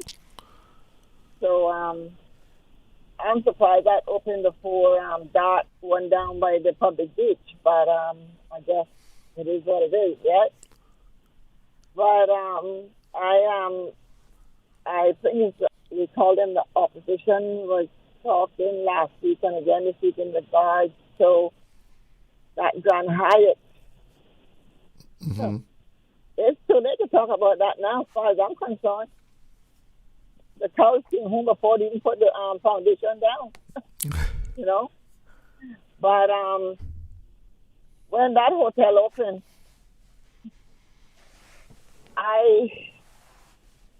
it's going to be a chaos trying to get through there into West Bay, 7 mile stretch, and getting back into Georgetown. And I don't know where the staff's going to park, but I just hope that all these other places that I see that has open businesses and supposed to give so much feed of their property to make roads in this island or be part of the roads, they are using them for garden or parking their staff car in that piece of property that this is supposedly given. I said the government, I guess that's who's going to go to help make our roads. He was always told that you have to give so much. Am I right, Mr. Glidden? You mean that you must provide a certain amount of parking spaces depending on how big your building is? No. When you have a piece of property and you go to bill or not even bill, you still have to give government so much of that, especially if it's by the roadside. Well, you know what I'm talking about. No, I wouldn't say you have to give government. You mean if you have a piece of property that is fronting a roadside, and Okay. as long as it's marked out, once your property is defined, it's your property. Okay, Mr. Glidden, I raised up saying hearings that, that people that got property supposed to give us so many feet of it to help with the road size or road whatever. Let's say for example, let me give you my house, right? And I got my ficus down, and then I got so many other feet of property there that I was told that I supposed to have there in case government want to come to do something with the roads. And I do not do anything with that property that I got out of my ficus. You understand where I'm coming from? I don't know how many feet it is. I don't know how long it is or what it is, but it's there. It has how gravel on it. And if it has to be taken up, I guess it has to be taken up to size the road there where I live. But I was told from coming up that every piece of property is supposed to give a road, a piece to help make the road. I am probably not wording it correctly. I'm quite sure that someone will call and try to help me what I'm trying to say to you, Mr. Glidden. So what I'm trying to, I want to say this in regards to people who is building these buildings here and there, businesses, they leave a piece of the property there, but they end up turning it into a garden, or they take it and turn it into a parking space. So in other words, Main Road has a business, but yet the companies has the vehicles parked out on the road of that little piece of property, and they got it lined up, and they got how many cars can park there. For example, let me give you the new building right in the front of Caymanian National Bank. Yeah. You know that road is small. It's congested. It's very busy. And what they did when they built that building, we got like a parking space of about 4 to 6 cars that can park in the front of that building. And as far as I'm concerned, there's a fucking traffic, and it's on the main. Well, hold on a second. I don't follow you as far as each property owner having to give a piece of land to the government, a little sliver of their land for the road purposes, because once your border is defined, that is your land, right? You can put You could put a wall along that perimeter of your land. But I'm going to go and I'm going to bring my cyclists out to the edge of the road or a fencing. Since that is the situation that you say. Well, make sure you know where your line is now. You see what I'm talking about? Well, you should have some kind of boundary marker. Yes, I do. Okay. I do. But anyhow, if the government needed that land, yes, they could, say we need to widen the road, but they would have to give you some money for that. They would have to compensate you for that. I don't know how it works. I guess I open a can of worms that I don't fully understand. Okay, so I hope someone like that gentleman from West Bay that always calls in. I hope he'll call in. I don't know his name. Very fine, speaking young man. I think he was part of government. Sometime. Talking about Clydas? No, not him. And he called when the guy was on yesterday. He called yesterday. Oh, he called yesterday. I think so. Yeah, he's from West. I think he's from West Bay. Nice, fine job. Yeah. Yeah, but anyhow, West Bayers tend to be nice people, you okay? Don't rub it in now. Don't rub it in. Don't rub it in. We got them all over. But really and truly, though, talking about the Grand Hyatt, I can't wait when that opens up to see what's going to happen in that area with the amount of staff that's going to have their own vehicles to take them back and forth. And then you're going to have the visitors who will probably have a rental car, while they're there. I'm quite sure there's some parking probably in the back of the building. I don't Maybe know under it. Not there. Or under it, whatever the case. But those stones, I don't see nothing starting to grow on them yet. And I ask my Almighty God to don't ever let either one of them stones drop on that main road or any road on the 7 mile stretch, because that's a dangerous wall they so-called got there, and it's gonna hinder traffic left, right, and center. People gonna be running them out of the areas there, the Mary's building there, the restaurant there. They're putting big signs up, no parking, because then anyway somebody can find a little spot to squeeze in, they will find a spot to squeeze in. Let me give you an example. Down at the Harcourt Theater Saturday evening, down there was jamming tight. Mm-hmm. And there was a neat little open space there by something like a cistern. I said, okay, to my cousin, we got to park up here. And we parked up in the security half a mile down from us, and he's going to wait until we park. And then got to come and tell us we can't park there. I said, sir, not this evening. I'm sorry. I can't walk too far. I even showed him a cut leg. But when we came back, there was 2 other cars parked up alongside of mine. So they all 3 of us, I guess, broke the rules for parking there. And I was still a ticket on my car, so I guess we were good to go. And where the security was, I couldn't tell you. He disappeared. I guess he disappeared after a while. But really and truly, though, Mr. Glidden, I don't know where we're going down here, because they're asking all the time who we building for. And that panel you had on there yesterday, the things that they were saying a lot of good things. I just listen to them, from time to time, and I'm like, where were they? 1980, 81, 82. Where were they with all the things that they want, that they're talking about now? And should be being happening here in the island. We needed them in 1981 out here to every year, as we saw our population growing, the government sort of put down, you know what, we got to do this and we got to do that. Like that lady say, we bring the people to the island and then worry about finding shelter, finding homes and apartments for them. No, you make sure you got that stuff before you bring people to the island, because they become a burden to just about everybody in the island. I mean, if you drive around this island and see the people, no. A couple of Friday evenings ago, I was in town. And let me tell you something. I crossed several different liquor stores that sell liquor. And Mr. Glidden, you know what was happening at those liquor places? All I could say to my cousin, look at this bunch of winos hanging around these businesses.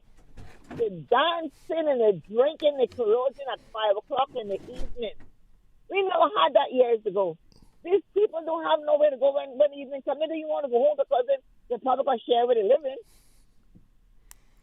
You know what I mean? We are overpopulated and the people cannot afford to rent the places. That is what we had and what is coming and what we got now and what's coming sooner or later. Let me tell you something, Mr. Glidden. We got how an awakening. The stream 2026 in this Cayman Island, you hear me? We got how an awakening. And we, few Caymanians, we got to be stampede on. They're going to kill us because they got to make sure they get to the finish line. I don't think it's going to get that bad, but... Well, Mr. Glidden, everybody has their own opinion, and people see things, and people feel things. And when you come out here and see how this island is being moved, you have to think something. I had someone said, Cayman is a beautiful place, but the people doesn't see no further than they nose.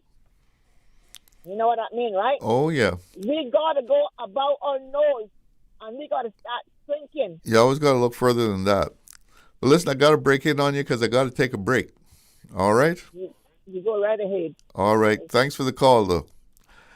I'll be right back. Callers on the line, hang in there for me. Did you know that Doctors Hospital provides urgent care services 24 hours a day, 7 days a week? And Doctors Hospital's urgent care physicians have access to the most advanced MRI and CT imaging in the Caribbean, providing reliable diagnostics when you need it most. When you need quality urgent care for an illness or injury, Doctors Hospital is here for you 24/7. Whether it's a migraine, chest or abdominal pain, shortness of breath, broken bones, or another urgent need, Doctors Hospital at the top of Walker's Road. Urgent care right now. Looking for fresh, healthy food that's full of flavor? Then you've got to visit Kirk Market. Our dishes are made with fresh, high-quality ingredients. Enjoy vibrant mixed greens or satisfying pasta salads. Or try one of our delicious grill options like blackened chicken, spicy beef steak, or grilled salmon.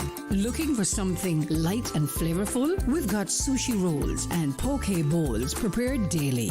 And don't forget to explore a hot bar or Billy Fresh salad at the salad bar. Stop by Kirk Market today for breakfast, lunch, or dinner and taste the difference. Eat well, live well with Kirk Market.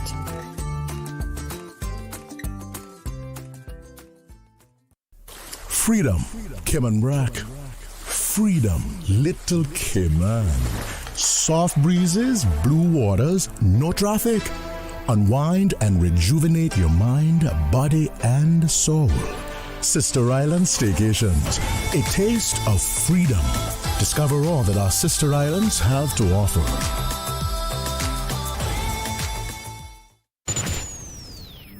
Radio Cayman News. A new working group to review the existing legislative landscape related to sexual offenses. Quote, greatly concerned by a rise in sexual offenses, the majority of which are committed against children. This is exploitation, this is abuse, and this is rape. Radio Cayman. Your voice, your choice for today's biggest news. 7 days a week. Radio Cayman's Talk Today.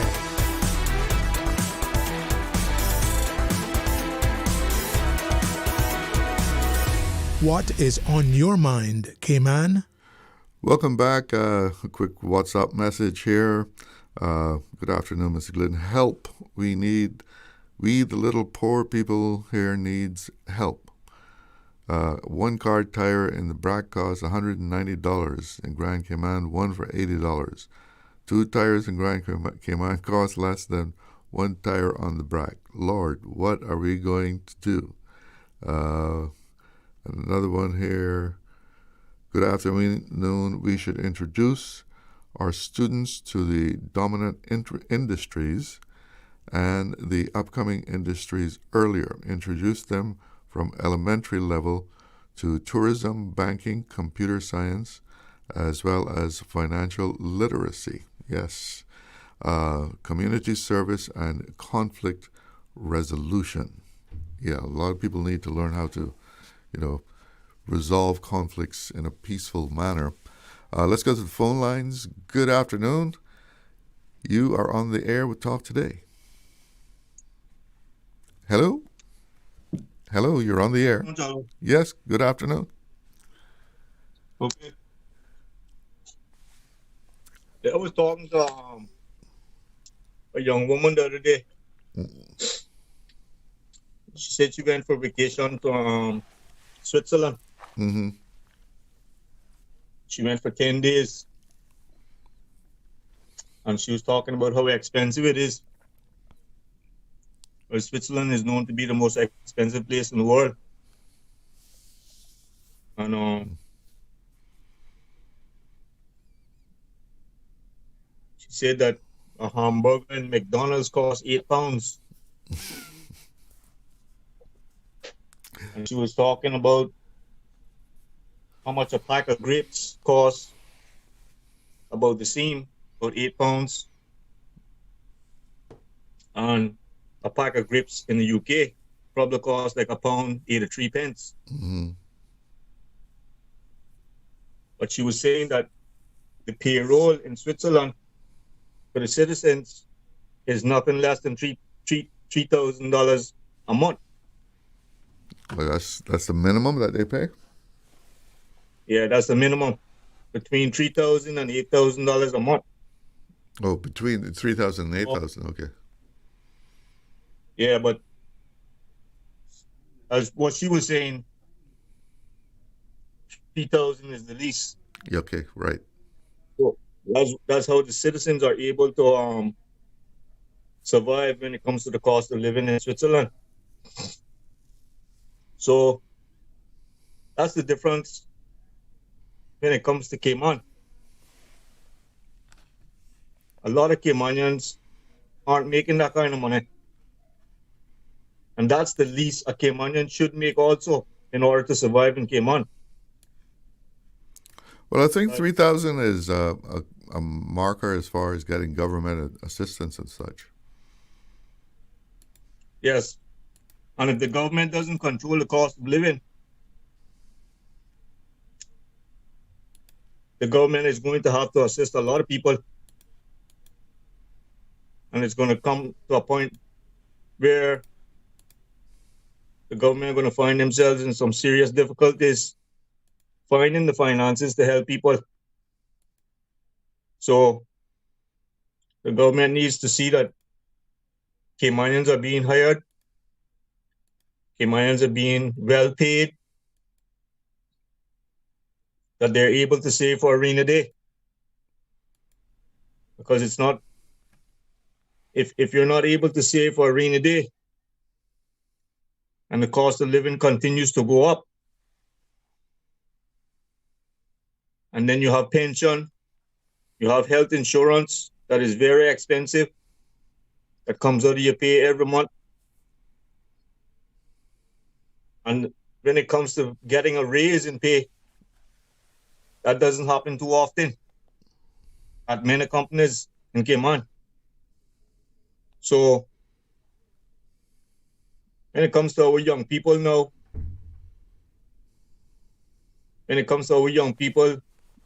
being able to cope with the cost of living and just starting out work,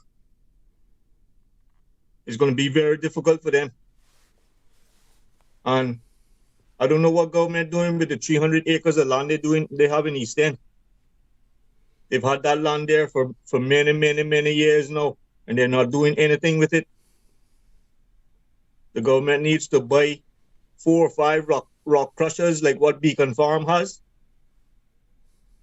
Start clearing out that land in East End and start saving that land and lotting it out for our young people, especially those that are coming out of school. For housing, you mean? Yes. Mm-hmm. Because 300 acres of land is a lot of land. So it doesn't make any sense for the government to continue sitting down looking at that land and the price of land continues to go up every year, and it's going to be very expensive for our young people that are coming to school. Yeah, to buy a piece it's of land. already expensive. So the government needs to lot out that 300 acres in East End. They're talking about building apartments because of the shortage of land going up in order that they can accommodate more people. Well, that's what they have to do with that land in East End, if that's what their plans are. And then the government is able to charge our young people